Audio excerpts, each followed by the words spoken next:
Korea's consumer prices only managed to creep up 1% on year, far slower than the 1.5% posted in the previous month. The Japanese government is adding a new high school subject, wrongly claiming Korea's territory of Dokdo as its own. This after Japan opened a state-sponsored exhibition hall in Tokyo, pushing the long-standing source of friction to another level. Plus, Russian President Vladimir Putin says sorry but tells Russia's athletes to forget about doping scandals when they compete as neutrals at the PyeongChang Winter Olympics.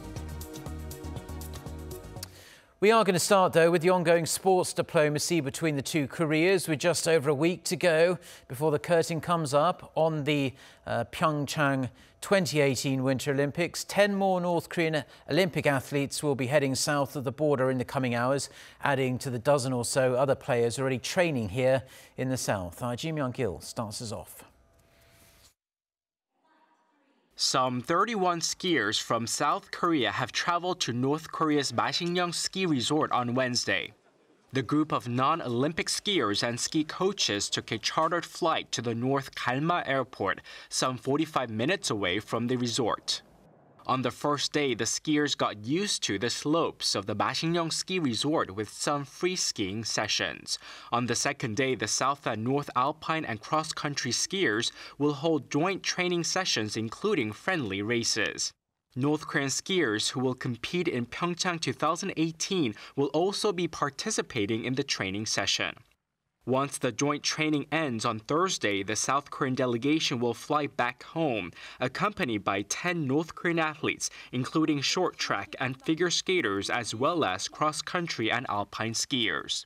12 members of the North Korean women's ice hockey team already arrived in the South last week. Prior to the joint event, South Korea has been in close consultation with the United States. The Seoul government has stated that the inter-Korean sports and cultural activities won't break the international community's sanctions on the North. Last September, the Trump administration announced a set of independent sanctions that included banning vessels and aircraft that have visited North Korea within 180 days from entering the U.S. Ji Myung-gil, Arirang News. Now, while the two Koreas are settled into their Olympic truce, the United States says it's confident the Winter Olympics in South Korea will be safe despite lingering tensions with the North. State Department officials overseeing security for the U.S. Olympic team said on Wednesday that they have planned for all possible threat scenarios over the past 2 years, prepping for PyeongChang 2018 over fears of further North Korean nuclear tests and ballistic missile launches. Under Secretary of State for Public Diplomacy Steve Goldstein said that while the U.S. has concerns about the North's military parade set for the day before the Olympic ceremony of the Olympics, he hopes North Korea embraces the spirit of the Games. And now we're going to cross over to the host city of the Winter Olympics. The main press centre in PyeongChang is fully prepped and ready to go as it awaits journalists from all around the world who will be filtering in over the coming days. Our Won Jung-hwan went to check it out and filed this report. While the official Olympic broadcasters are based at the International Broadcasting Center, the rest of the world's press is just down the road at the main press center in PyeongChang's Alpensia Resort. A workplace for more than 3,000 journalists from more than 50 countries, the main press center is where live updates and footage will be sent from PyeongChang 2018 to the rest of the world. The main press center will provide 24/7 support and telecommunication facilities to make sure reporters can send live results and news updates to their local stations around the globe at any time during the Games. Among the many services at the center, AI-equipped robots will be going around the venue delivering water and simple refreshments every day. The main press center is divided into 3 areas. The main workroom along the facilities including restaurants, the press conference rooms where the IOC and PyeongChang's organizing committee can brief the press each day, and a working station for major news agencies such as Reuters and AP. As PyeongChang's press center is near the venues for ski events, there's also a sub-media workroom in Gangneung, where the ice events will be held. The International Broadcasting Center also held a welcome reception on Wednesday. The 5-story high IBC will house some 10,000 officials from 60 broadcasters around the globe and will host IOC's executive board meeting this weekend. Won Jong-an, Arirang News, PyeongChang. Now, while preparations for the upcoming Winter Olympics are in full gear, US President Donald Trump is sounding the alarm about North Korea. He says Pyongyang's reckless pursuit of nuclear missiles threatens the United States. Lee Jong-un has more on Trump's debut State of the Union address. U.S. President Donald Trump delivered his maiden State of the Union speech to Congress on Tuesday. He said maximum pressure will be placed on North Korea as he referred to the regime's cruel dictatorship and its reckless pursuit of nuclear missiles that could threaten the U.S. Complacency and concessions only invite aggression and provocation. I will not repeat the mistakes of past administrations that got us into this very dangerous position. He also narrated the incident with the late Otto Warmbier, whose family was present at the address, as well as the story of the North Korean defector Ji Sang-ho, who was also in the audience. Aside from comments on the regime, he mainly stressed unity and reconciliation of different parties to come together for the people. Immigration took a pivotal portion of his speech. He said he would push for policies that focus on the best interests of American workers and American families by crafting a bipartisan approach to immigration reform. He mentioned the 4 Pillars Plan.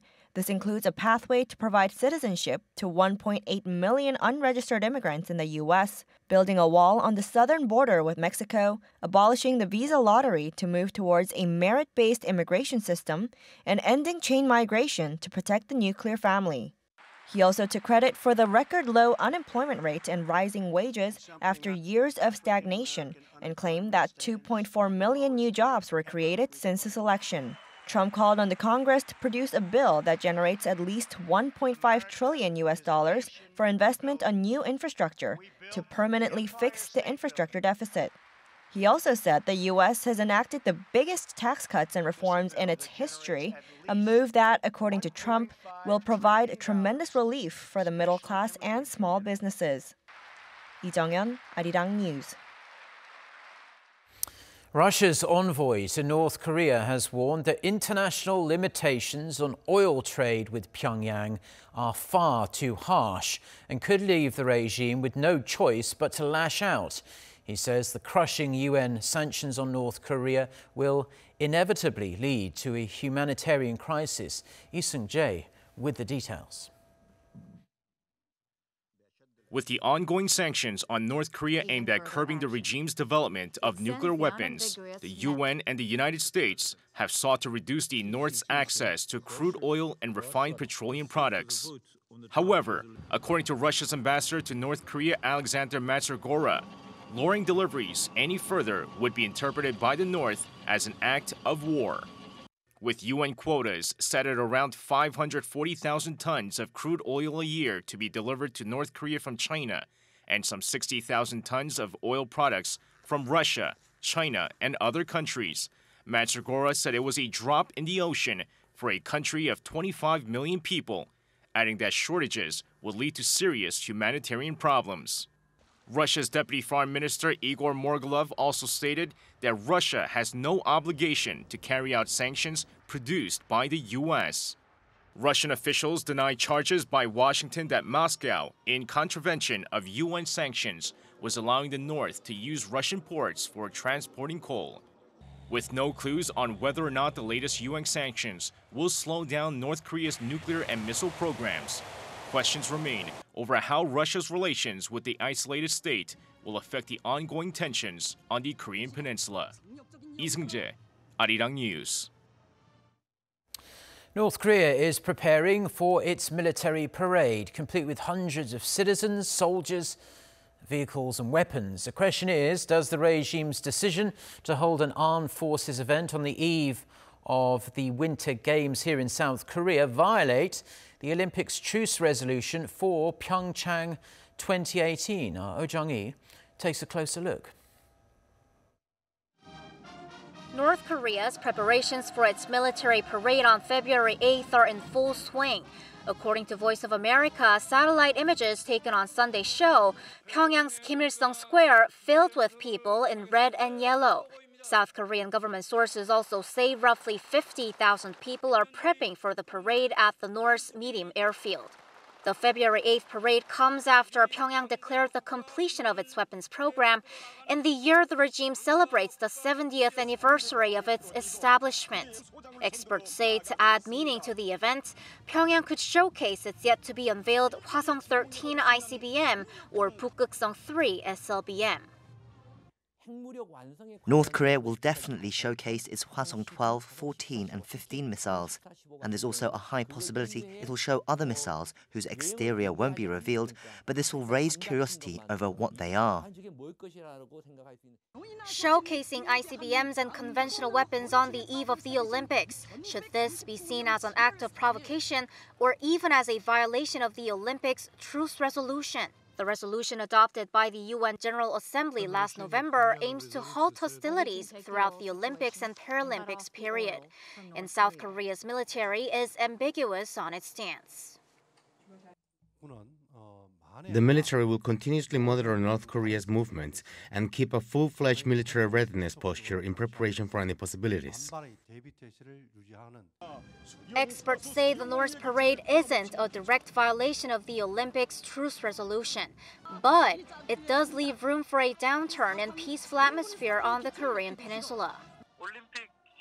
The military parade is for Pyongyang's political propaganda, so I don't think it directly goes against the truce resolution, which emphasizes physical hostilities.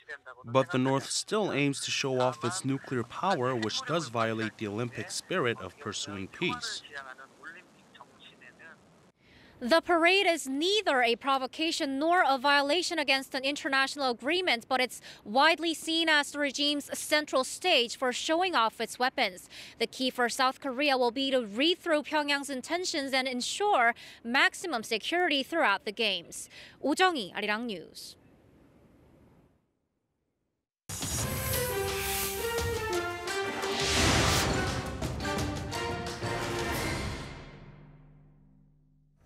Now, for a look at stories making headlines around the world, and we're going to start with Russia's ban from the upcoming PyeongChang Winter Olympics. President Vladimir Putin has apologized to athletes competing as neutrals for not protecting them from the fallout of a doping scandal that has rattled that country. For more on this and other news, let's turn to our Noah Adam. So, Adam, what else did President Putin have to say?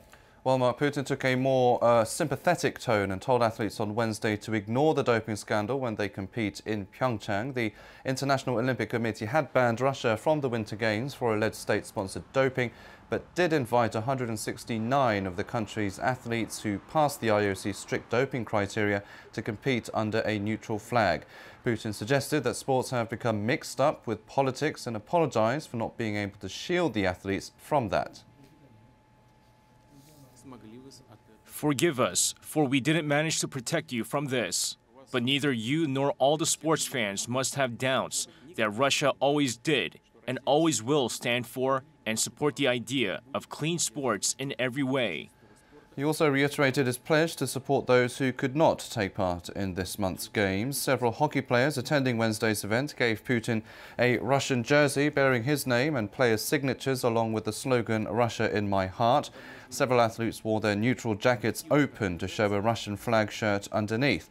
They won't be allowed to display the flag in PyeongChang or accept Russian flags offered by fans, and the Olympic anthem will be played if they win.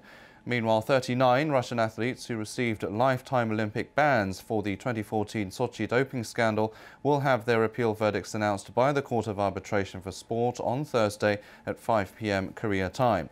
Some of them hope to be cleared to compete despite Olympic entries closing last weekend.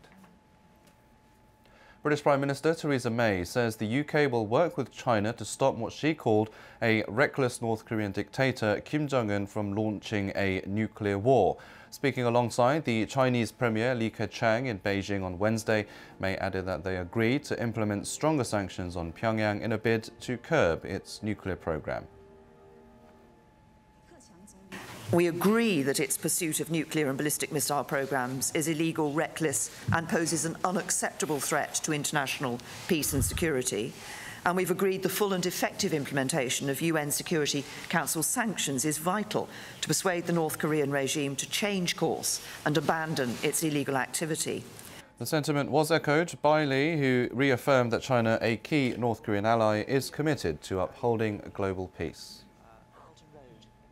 In a widely expected move, the US Federal Reserve has kept interest rates unchanged at 1.25% to 1.5%. However, in Janet Yellen's final meeting as chair, the Fed indicated it expects inflation pressures to heat up as the year moves on, in a sign it may raise rates in March under incoming central bank chief Jerome Powell. Citing solid gains in employment, household spending and capital investment, the Fed said it expected the economy to expand at a moderate pace and the labour market to remain strong in 2018. Yellen has led a cautious approach to rate increases in her 4 years as chair, and Powell, who will succeed her next week, has indicated he favours a similar approach.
Now, South Korea's annual inflation fell in January to its slowest pace in 17 months. According to Statistics Korea on Thursday, the consumer price index rose 1% on year in January, slowing down from December's 1.5%.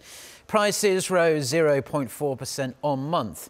The index was dragged lower by a contraction in food prices, with fresh food prices dropping 2.6% on year. Electricity and gas prices also fell 1.5% on year. Core CPI, which excludes agricultural and oil products, rose 1.1% from a year ago, also decelerating from 1.5% in December.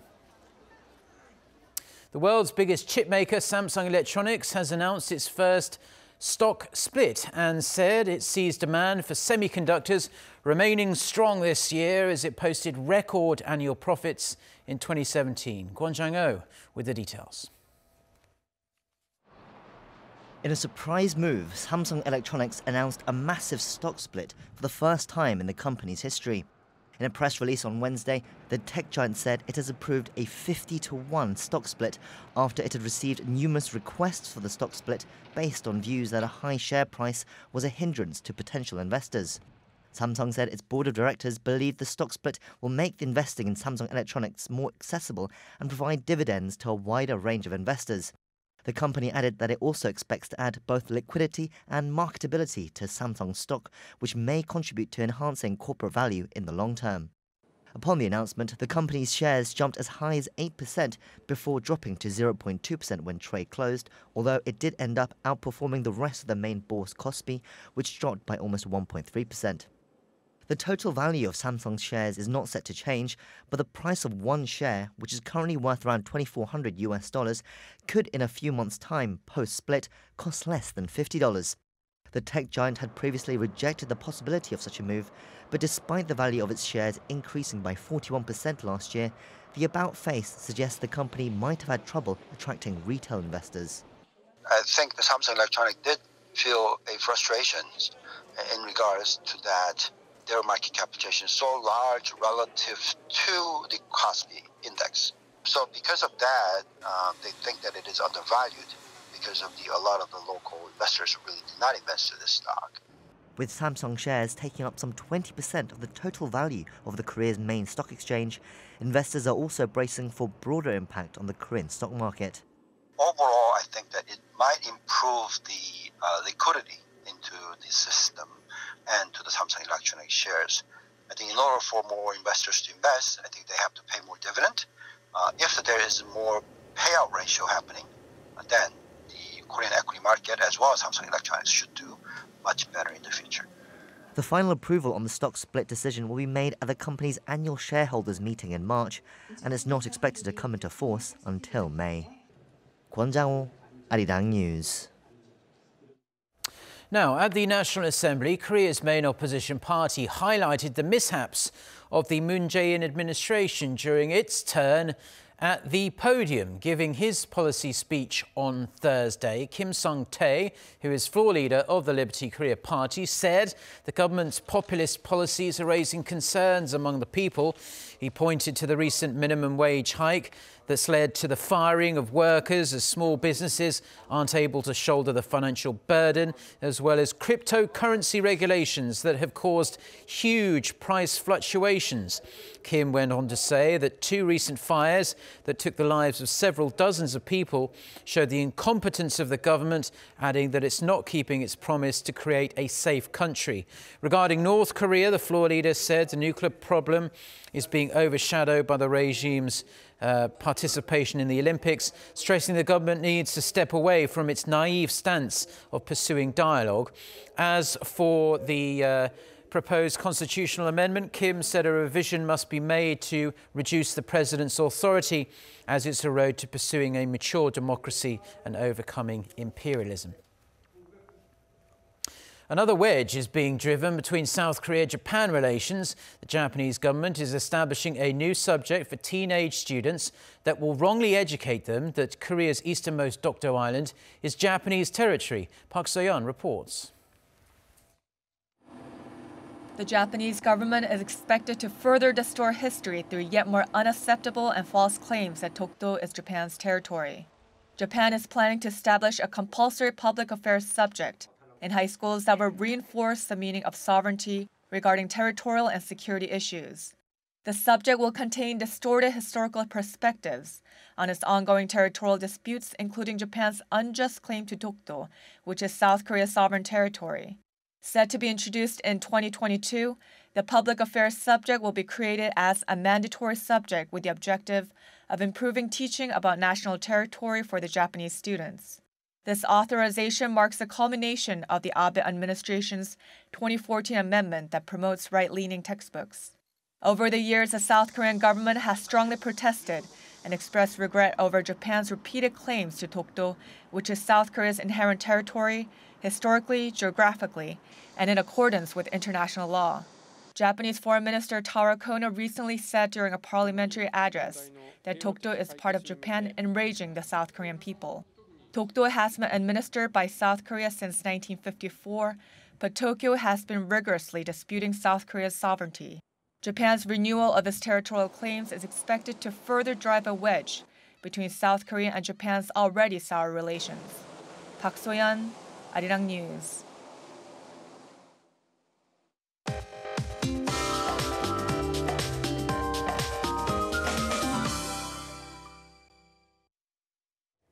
Good morning.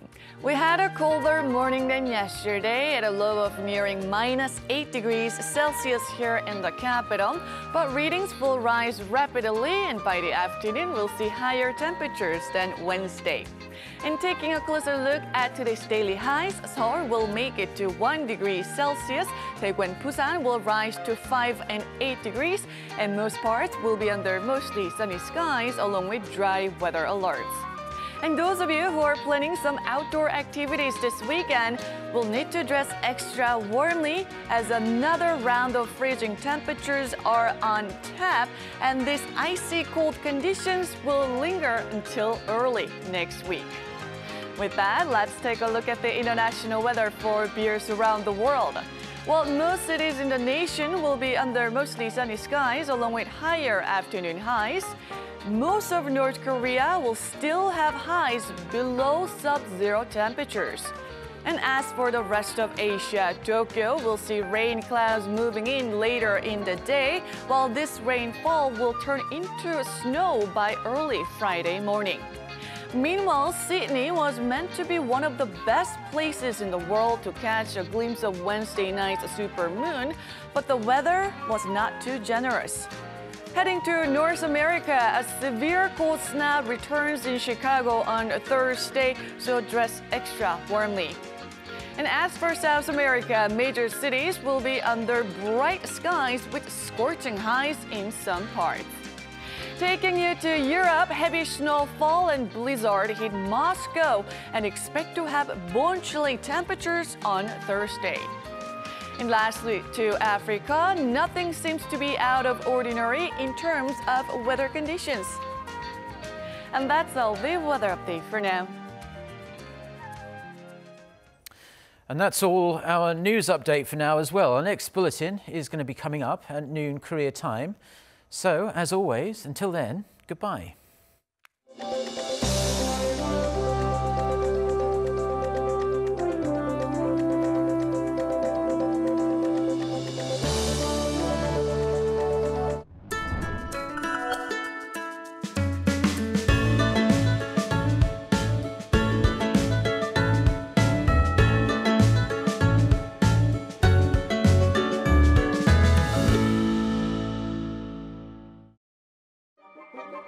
A village full of exciting sports.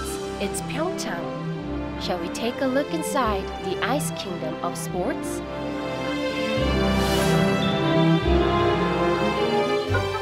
Becoming one with the ice. Down we go through the ice track. Wow, how thrilling the speed on ice.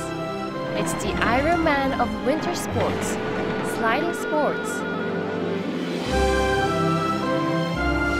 Where passion meets the world, PyeongChang, Arirang.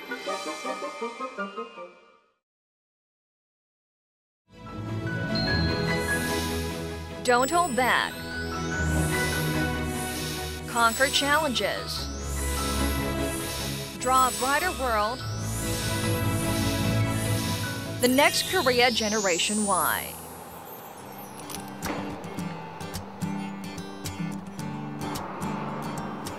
안녕하세요. 저는 한국의 서커스 배우 이솔빈나입니다. 저 같은 경우는 서커스 중에서도 이 공중예술 쪽에 속하는 에어리얼 실크라고 하는 장르를 하고 있어요. It was near impossible for Solbinna to learn circus techniques in Korea since there was no place that taught them. But she was not about to abandon her dream just because it was difficult to train. She believes that she can move forward in the field by practicing